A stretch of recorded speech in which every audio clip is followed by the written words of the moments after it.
बानेगांव, राजूर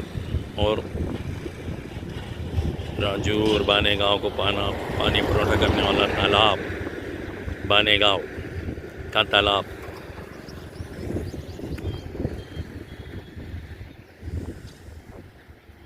तालाब में पानी भरने की वजह से ये एक विहीर पाण्याखाली गेलेली आहे।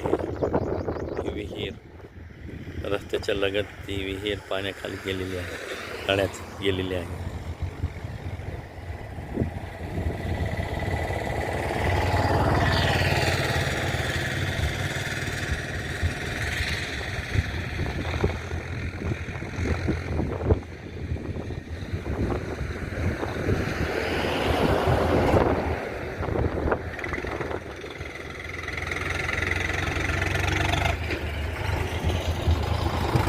बानेगांव का तालाब, बानेगांव, राजूर, बानेगांव, आजू बाजू के सभी खेड़े पड़ों को पानी पुराने वाला तालाब। इसके अंदर पानी बहुत है।